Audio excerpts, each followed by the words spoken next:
கோதாவில் இறங்கும் இங்கிலாந்து. 35 நாடுகளை திரட்டி ஹார்முஸ் ஜலசந்தி திறப்பு. எகிரும் டென்ஷன்.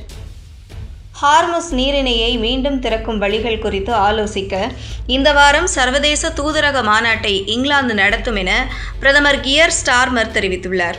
மேலும் முக்கிய எண்ணெய் போக்குவரத்து பாதையில் கடல்சார் பாதுகாப்பை மீட்டெடுக்க 35 நாடுகள் இணைந்து செயல்பட உறுதிமொழி அளித்துள்ளதாக அவர் தெரிவித்தார். ஈரானுக்கும் அமெரிக்காவுக்கும் இடையேயான போர் 1 மாதத்திற்கும் மேலாக நடைபெற்று வருகிறது. அமெரிக்காவின் தாக்குதலுக்கு பதிலடியாக வளைகுடாவில் உள்ள அமெரிக்க இராணுவ தளங்கள் மீது ஈரான் தாக்குதல் நடத்தி வருகிறது. இதனால் மத்திய கிழக்கில் பதற்றம் ஏற்பட்டுள்ளது. போதாக்குறைக்கு ஹார்முஸ் ஜலசந்தியையும் ஈரான் தனது கட்டுப்பாட்டிற்குள் கொண்டு வந்துள்ளது.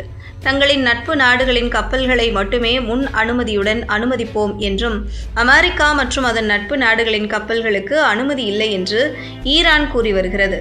மீறிச் சென்றால் ஏவுகணை தாக்குதல் நடத்தப்படும் என்று ஈரான் எச்சரித்துள்ளது. ஹார்முஸ் ஜலசந்தி மூடப்பட்டதால் சர்வதேச அளவில் எண்ணெய் விநியோகம் பாதிக்கப்பட்டுள்ளது. உலகின் 20% எண்ணெய் வர்த்தகம் இந்த வழியாகவே நடைபெறுவதால் கச்சா எண்ணெய் விலையேற்றம் கண்டுள்ளது. பல்வேறு நாடுகளிலும் எரிபொருளுக்கு தட்டுப்பாடு ஏற்பட்டுள்ளது. இது அமெரிக்காவுக்கு கடும் நெருக்கடியை ஏற்படுத்தியுள்ளது. சொந்த நாட்டிலேயே அமெரிக்காவுக்கு எதிராக மக்கள் போராட்டத்தில் ஈடுபட்டுள்ளனர். இதற்கிடையே ஈரான் விவகாரத்தில் நாளை முக்கிய அறிவிப்பு ஒன்றை வெளியிட இருப்பதாக அமெரிக்க அதிபர் ட்ரம்ப் கூறியுள்ளார். நாளை காலை 6:30 மணி இந்த அறிவிப்பை ட்ரம்ப் வெளியிடுவார் என்று தெரிகிறது.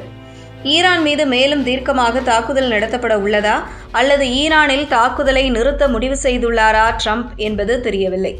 ஈரான் போர் விவகாரத்தில் நட்பு நாடுகள் தங்களுக்கு உதவவில்லை என்று ட்ரம்ப் காட்டமாக பேசி வருகிறார்.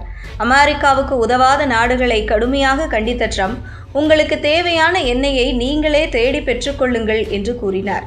இந்த நிலையில் ஹார்முஸ் ஜலசந்தியில் கப்பல் பாதுகாப்பை இறுதி செய்த 35 நாடுகளுடன் ஒப்பந்தம் போட இருப்பதாக இங்கிலாந்து தெரிவித்துள்ளது. இது தொடர்பாக இங்கிலாந்து பிரதமர் கீர் ஸ்டார்மர் கூறுகையில், மக்களிடம் ஒரு உண்மையை சொல்கிறேன். மத்திய கிழக்கு போரின் தாக்கம் பிரிட்டனின் எதிர்காலத்தை பாதிக்கும்.